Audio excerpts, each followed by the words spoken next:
ഏവർക്കും നമസ്കാരമുണ്ട്. ഞാൻ നിങ്ങളുടെ സ്വന്തം SK വ്ളോഗർ. നമ്മുടെ ചാനലിലെ പുതിയൊരു വീഡിയോയിലേക്ക് സ്വാഗതം. ഇന്ന് നമ്മൾ ചെയ്യാൻ പോകുന്നതെന്ന് വെച്ച് കഴിഞ്ഞാൽ ഒരു അടിപൊളി ഇൻട്രസ്റ്റിംഗ് ആയിട്ടുള്ള ഒരു വീഡിയോ ആണ്. റാസ്ബെറി പൈ നമ്മൾ സാധാരണ SD കാർഡിലാണ് നമ്മൾ OS ചെയ്ത് കണ്ടിട്ടുള്ളത്. ഇന്ന് നമ്മളത് SSD എന്ന് പറയുന്ന സോളിഡ് സ്റ്റേറ്റ് ഡ്രൈവിൽ ഒരു ചെറിയ ട്രിക്ക് ഉപയോഗിച്ചിട്ട് നമ്മൾ OS ചെയ്യാൻ പോവുകയാണ്. അതിൻ്റെ ഒരു വീഡിയോ ആണ്. എല്ലാവർക്കും ഇഷ്ടപ്പെടുവാണെങ്കിൽ നമ്മുടെ ചാനലൊക്കെ ഒന്ന് സബ്സ്ക്രൈബ് ചെയ്യുക. ഇതുപോലുള്ള പുതിയ കണ്ടൻറ്റ്സ് ഒക്കെ ആയിട്ട് നമ്മൾ എത്തുന്നതായിരിക്കും. അപ്പം നമുക്ക് വീഡിയോയിലേക്ക്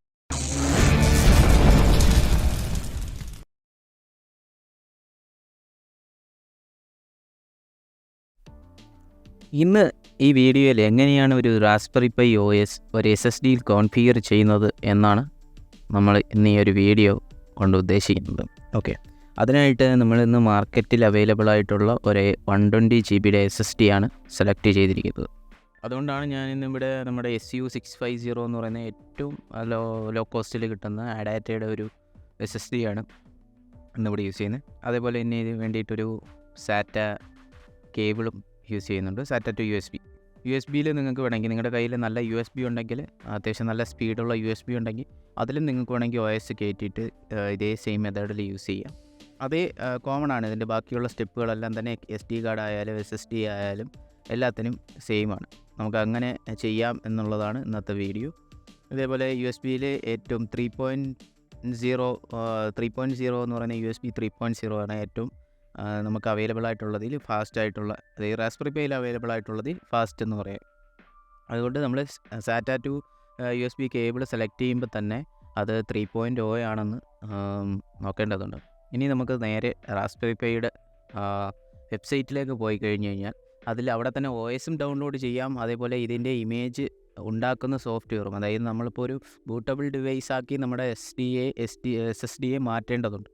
അന്നേരം ആ SSD എങ്ങനെ ബൂട്ടബിൾ ഡിവൈസ് ആക്കണമെന്നുള്ളത് നമ്മുടെ ഒരു സോഫ്റ്റ്വെയർ വിൻഡോസിൽ ഇൻസ്റ്റാൾ ചെയ്യാൻ പറ്റുന്ന ടൈപ്പിലൊരു പാക്കേജ് അവൈലബിൾ ആണ്. ആ പാക്കേജ് ഇൻസ്റ്റാൾ ചെയ്ത് അതിൽ നിന്ന് വേണമെങ്കിലും ചെയ്യാം. അതേപോലെ തന്നെ റാസ്ബെറി പൈ OS 64 ബിറ്റ് നിങ്ങൾക്ക് വേണമെങ്കിൽ, അതാണ് കോമൺലി എല്ലാ ഡിവൈസിനും ആപ്റ്റായിട്ടുള്ളത്.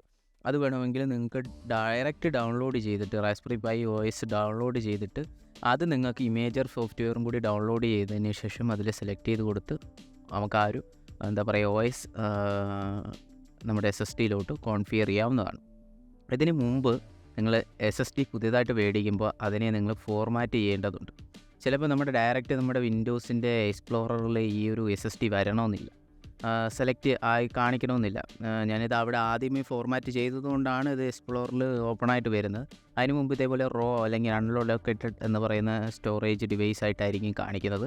അതിനെ നമ്മൾ ഏതെങ്കിലും ഒരു വിൻഡോസ് കാമ്പറ്റബിൾ ആയിട്ടുള്ള ഒരു ഫോർമാറ്റിലേക്ക് ഫോർമാറ്റ് ചെയ്യേണ്ടതുണ്ട്. ഇത് ജനറലി നമ്മൾ പുതിയ SSD മേടിക്കുമ്പോൾ അത് ഫോർമാറ്റിലായിരിക്കും. അതുകൊണ്ടാണ് നമ്മളിതിനെ ഒന്ന് ഫോർമാറ്റ് ചെയ്ത് നമ്മുടെ വിൻഡോസിന് റീഡബിൾ ആയിട്ടുള്ളൊരു ഫോർമാറ്റിലോട്ട് മാറ്റേണ്ടതുണ്ട്. അതിന് ശേഷം നമ്മൾ ഡൗൺലോഡ് ചെയ്ത ഇമേജർ സോഫ്റ്റ്വെയർ, അത് ഈ ഇമേജർ എന്നാണ്, റാസ്ബെറി പൈ ഇമേജർ എന്നാണ് അതിനെ പറയുന്നത്. ആ ഇമേജർ സോഫ്റ്റ്വെയർ ഡൗൺലോഡ് ചെയ്തത് ഇൻസ്റ്റാൾ ചെയ്യുക എന്നതാണ് നമ്മുടെ മൂന്നാമത്തെ സ്റ്റെപ്പായിട്ട് നമ്മൾ ചെയ്യേണ്ടത്. ഇതിനു മുമ്പ് നിങ്ങളുടെ SSD ഓൾറെഡി കണക്റ്റഡ് നമ്മുടെ സാറ്റ കേബിൾ ഉപയോഗിച്ച് ഇതിൽ കണക്ട് ചെയ്യേണ്ടതുണ്ട്. കാരണം നമുക്കവിടെ ഈ ഇമേജർ സോഫ്റ്റ്വെയർ ഇൻസ്റ്റാൾ ആയി കഴിഞ്ഞാൽ മുതൽ നമുക്ക് ഈ ഒരു ലിനക്സിൻ്റെ ഫയൽ സിസ്റ്റമൊക്കെ വ്യത്യാസമുള്ളത് കൊണ്ട് തന്നെ ആ SSDയെ നമ്മൾ ലിനക്സ് ഫയൽ സിസ്റ്റത്തിലോട്ടൊക്കെ മാറ്റുന്നത് ഈ ഒരു ഇമേജർ സോഫ്റ്റ്വെയർ ആണ്. അത് നോർമൽ ഇൻസ്റ്റാളേഷൻ പ്രൊസീജിയറാണ്. അതിന് ശേഷം നിങ്ങൾ ചൂസ് സ്റ്റോറേജ്, എവിടെയാണ് നമുക്ക് റാസ്ബെറി പൈയുടെ ഇമേജ് ക്രിയേറ്റ് ചെയ്യേണ്ടതെന്നുള്ളത് വെച്ച് കഴിഞ്ഞാൽ അത് നമ്മളിപ്പം എക്സ്റ്റേണൽ ഡിവൈസ് തന്നെ അത് ഐഡൻറ്റിഫൈ ചെയ്ത് കാണിക്കും. മൾട്ടിപ്പിൾ ഡിവൈസസ് കണക്ട് ചെയ്തിട്ടുണ്ടെങ്കിൽ നിങ്ങളുടെ ഡിവൈസ് പ്രോപ്പറായിട്ട് ഏതിലാണോ കണക്ട് ചെയ്തേക്കുന്നതെന്ന് നോക്കിയിട്ട് ഇറൈസ് കൊടുത്ത്, അതിലെന്തെങ്കിലും ഡേറ്റ ഉണ്ടെങ്കിൽ ഇറൈസ് കൊടുത്തതിന് ശേഷം നിങ്ങൾക്ക് ആ ഒരു ഇമേജ് ഉണ്ടാകാം. മീൻസ് ഇമേജ് നമ്മുടെ ഡൗൺലോഡ് ചെയ്ത സോഫ്റ്റ്വെയർ ഇമേജ് ഈ ഒരു SSDയിലോട്ട് കോൺഫിഗർ ചെയ്യാം.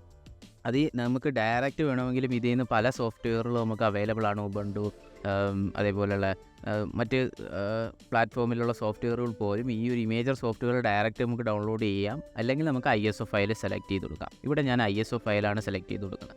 പക്ഷേ ഇതിൽ നിന്ന് ഡൗൺലോഡ് ചെയ്യുന്ന സമയങ്ങളിൽ ചിലപ്പോൾ ചില കണക്ഷൻ സെർവർ ടു കണക്ട് ചെയ്യാൻ വേണ്ടിയിട്ട് എഴുതി കാണിച്ചിട്ട് അത് കണക്റ്റ് ആവാതിരിക്കുക, അങ്ങനെയൊക്കെയുള്ള പ്രോബ്ലം ഉള്ളതുകൊണ്ടാണ് ഞാനിവിടെ ഡയറക്റ്റ് നമ്മുടെ സോഫ്റ്റ്വെയർ ഡൗൺലോഡ് ചെയ്തേക്കുന്നത്.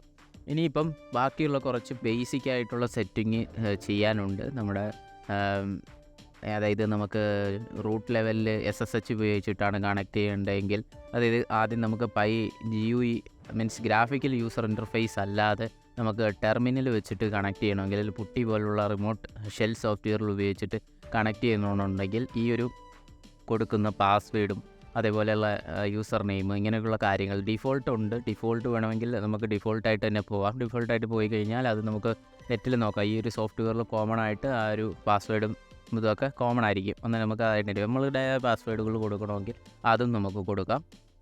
ഞാനിവിടെ ഇപ്പം എന്നുള്ളൊരു യൂസർ നെയിമൊക്കെയാണ് കൊടുത്തത്. പിന്നെ അതേപോലെ ബൂട്ടായി വന്നു കഴിഞ്ഞാൽ ഫസ്റ്റ് നമ്മുടെ വൈഫൈ നെറ്റ്വർക്കിലൂടെ നമ്മൾ ലാൻഡ് കേബിൾ ഉപയോഗിച്ച് കണക്ട് ചെയ്തില്ലെങ്കിൽ നമ്മുടെ ഏതെങ്കിലും ഒരു വൈഫൈ ഡിവൈസാണ് നമ്മൾ നെറ്റ് ഹോസ്റ്റ് ചെയ്യുന്നുണ്ടെങ്കിൽ അതിലേക്ക് കണക്ട് ചെയ്യാനുള്ള അതിൻ്റെ പാസ്വേഡും അതിൻ്റെ API അല്ലെങ്കിൽ SSD നമ്മൾ കൊടുക്കേണ്ടത്, SSIDയും പാസ്വേഡും കൊടുക്കേണ്ടതുണ്ട്. അതിനുശേഷം അതിനകത്ത് കുറച്ച് കോൺഫിഗറേഷൻ ഉണ്ട്. അത് നമ്മൾ ഡീറ്റെയിൽ ആയിട്ട് ചെയ്യണമെന്നില്ല. ജനറലായിട്ട് ഇത്രയും കാര്യങ്ങളാണ് ചെയ്യേണ്ടത്. നമ്മുടെ റാസ്ബെറി പൈയുടെ പാസ്വേഡ്, യൂസർ നെയിം, പിന്നെ വൈഫൈ കണക്റ്റ് ആവേണ്ട SSID ഇത്. പിന്നെ എനേബിൾ SSH കൊടുത്തു കഴിഞ്ഞാൽ നിങ്ങൾക്ക് SSH വഴിയിട്ട്, അതായത് SSH കീ ഒക്കെ വെച്ചിട്ട് നിങ്ങൾക്ക് ഇതിലോട്ട് കയറാവുന്നതാണ്. അത് കീ ഒക്കെ ഫ്രീ ആയിട്ട് നമ്മൾ ഇത് ഏതെങ്കിലും ഒരു സോഫ്റ്റ്വെയർ ഉപയോഗിച്ചിട്ട് കീ ഒക്കെ ജനറേറ്റ് ചെയ്യേണ്ടതൊക്കെ ഉണ്ട്. അത് കുറച്ചുകൂടി കോംപ്ലിക്കേറ്റഡ് ആയിട്ടുള്ള നെറ്റ്വർക്ക് റിലേറ്റഡ് ആയിട്ട് കുറച്ച് അറിയുന്നവർ ചെയ്യേണ്ട കാര്യങ്ങളാണ്. നിങ്ങൾ തൽക്കാലം ഇതിപ്പോൾ ഒരു ഫസ്റ്റ് ടൈം നിങ്ങൾക്ക് ചെയ്യാൻ വേണ്ടിയിട്ട് ഇത് ഇങ്ങനെ ചെയ്താൽ മതി. അതായത് ജസ്റ്റ് ഒരു നോൺ പാസ്വേഡ് കൊടുത്തിട്ട് അത് വെച്ച് വേണമെങ്കിൽ നിങ്ങൾക്ക് ആ ഒരു പർട്ടിക്കുലർ IP കണക്റ്റ് ആയി കഴിയുമ്പോഴത്തേക്ക് അതിൻ്റെ IP ഒക്കെ കിട്ടും. പിന്നെ ഒരു മോണിറ്റർ ഉണ്ടെങ്കിൽ നല്ലതായിരിക്കും. കാരണം ആദ്യം ഫസ്റ്റ് ടൈം നമുക്ക് VNC ഒക്കെ എനേബിൾ ചെയ്യണമെന്നുണ്ടെങ്കിൽ ഒരു മോണിറ്റർ എന്തായാലും നമുക്ക് വേണം ഇതിന്. അത് പകരം നിങ്ങൾ സാധാ ഒരു HDMI കേബിൾ പറ്റത്തില്ല. നമ്മൾ കഴിഞ്ഞ വീഡിയോയിൽ പറഞ്ഞ പോലെ തന്നെ മൈക്രോ HDMI കേബിൾ ടു വലിയ നമ്മുടെ സാധാരണ കൊമേഴ്ഷ്യലായിട്ട് അവൈലബിൾ ആയിട്ടുള്ള ഡിസ്പ്ലേയിലൊക്കെ വലിയ HDMI ആണ്. അതിലോട്ട് കൺവേർട്ട് ചെയ്യുന്ന ടൈപ്പ് വേണം. അത് കണക്ട് ചെയ്ത് കഴിഞ്ഞാൽ നിങ്ങൾക്ക് ഇതിൻ്റെ ഗ്രാഫിക്കൽ യൂസർ ഇൻ്റർഫേസ് കിട്ടും. അതുവഴി നിങ്ങൾക്ക് VNC എനേബിൾ ചെയ്തതിന് ശേഷം നിങ്ങളുടെ മെയിൻ മെഷീൻ അതല്ലെങ്കിൽ മെയിൻ വിൻഡോസ് മെഷീൻ ഉപയോഗിച്ചിട്ട് നിങ്ങൾക്കത് ആക്സസ് ചെയ്യാവുന്നതാണ്. ഇതിൽ നമ്മൾ വൈഫൈയുടെ പാസ്വേഡും കാര്യങ്ങളും ഒക്കെ കൊടുത്തു. ഇനി അതിന് ശേഷം നമുക്ക് അവിടെ റൈറ്റ് ചെയ്ത് കൊടുക്കാം. അത് കുറച്ച് ടൈം എടുക്കും. അതായത് ആദ്യം ആ സോഫ്റ്റ്വെയർ ഒരു 800 MB ഉണ്ട്, അതെല്ലാം ഇതാവും. പിന്നെ അതിന് ശേഷം നിങ്ങളുടെ ഡിസ്ക് നിങ്ങളുടെ ടാസ്ക് മാനേജറിൽ പോയി കഴിഞ്ഞാൽ പെർഫോമൻസ് എന്ന് പറയുന്ന ടാബിൽ നിങ്ങൾക്ക് ഡിസ്കിൻ്റെ റൈറ്റ് സ്പീഡും കാര്യങ്ങളും ഒക്കെ കാണാം. മാക്സിമം റൈറ്റ് സ്പീഡ് എന്ന് പറഞ്ഞു കഴിഞ്ഞാൽ ഒരു അത്യാവശ്യം എനിക്കിവിടെ കിട്ടുന്നത് 37-40 ആ റേഞ്ചിൽ തന്നെയാണ്. അതുകൊണ്ട് വലിയൊരു ആവറേജ് സ്പീഡ് കിട്ടും. കാരണം USB 3.0 ഇതിലും സ്പീഡുണ്ട് സാധാരണഗതിയിൽ. അത് നമ്മുടെ ഒരു അഡാപ്റ്റർ ഉപയോഗിച്ചിട്ടൊക്കെ ആകുമ്പോൾ അതിൻ്റേതായ ഒരു രീതിയിലുള്ള ഒരു പെർഫോമൻസ് ഇഷ്യൂ കാണും. പക്ഷേ നമുക്ക് സോഫ്റ്റ്വെയർ ഈ പറയുന്ന റാസ്ബെറി OSന് അധികം എന്താ പറയുക, അങ്ങനെ സ്പീഡോ കാര്യങ്ങളോ ഒന്നും വേണ്ട. കുറച്ചും കൂടി സ്മൂത്താണ്. നമ്മുടെ വലിയ വിൻഡോസ് മെഷീനിനെക്കാട്ടിയൊക്കെ തന്നെ കുറച്ചുകൂടി സ്മൂത്താണ് നമുക്കിത് ഒബ്സർവ് ചെയ്യുമ്പോൾ മനസ്സിലാവുന്നത്.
ഏകദേശം നമ്മുടെ ഇത് വെരിഫൈ ആയി കംപ്ലീറ്റ് ആയി. നമ്മൾ കൺഫേം എന്ന് പറയുന്ന ബട്ടൺ കൊടുത്തു.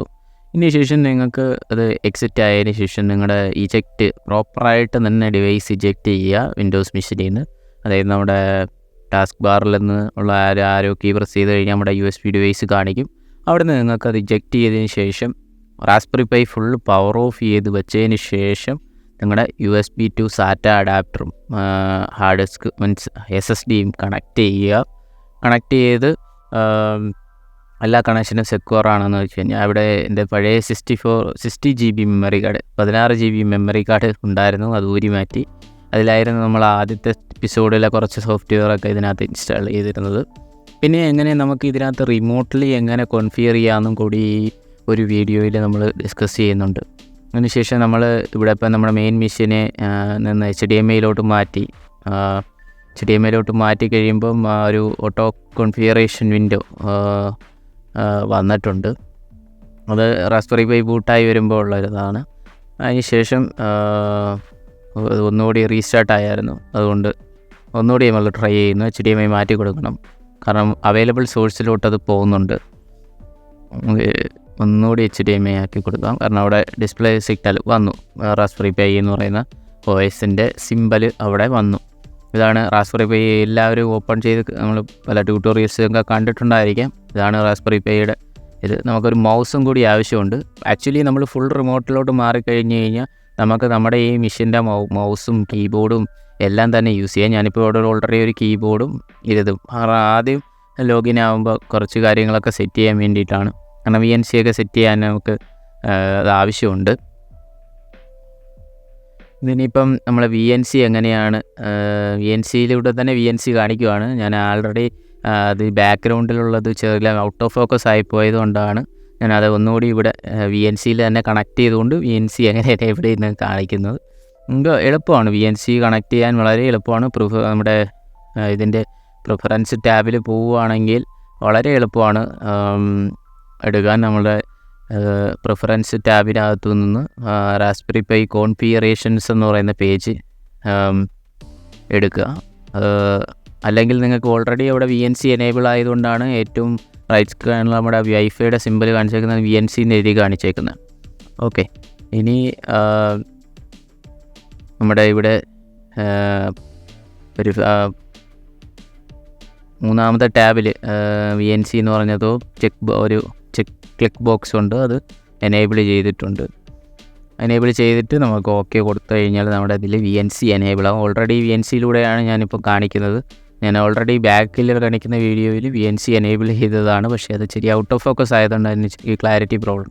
ഇതിൽ VNC പിന്നെ ഐക്കൺ ക്ലിക്ക് ചെയ്ത് കഴിഞ്ഞാൽ നിങ്ങളുടെ സെർവർ മീൻസ് VNC സംഭവം എവിടെയാണ് റൺ ചെയ്യുന്നത് എന്നുള്ള ഡീറ്റെയിൽ ആയിട്ടുള്ള കാര്യം അവിടെ കാണിക്കും. അതിനകത്ത് കണക്റ്റഡ് IP ഒക്കെ വേണം നമുക്ക്. കണക്റ്റഡ് IP ആദ്യം നിങ്ങൾ HDMI കേബിൾ ഉപയോഗിച്ചിട്ട് കണക്ട് ചെയ്യുമ്പോൾ ആ കണക്റ്റഡ് IP ഒക്കെ ആദ്യം തന്നെ കാണിക്കും. എന്നിട്ട് നമ്മൾ വിൻഡോസ് മെഷീനിൽ വന്നിട്ട് അവിടെ IP അടിച്ചു കൊടുക്കുമ്പോൾ ഇങ്ങനെ ഒരു പേജ് ആയിരിക്കും. VNC എന്ന് എഴുതി കാണിച്ചിട്ട് ഒരു കണക്റ്റിംഗ് ടു സെർവർ എന്ന് പറഞ്ഞിട്ട് ഉള്ളൊരിത്.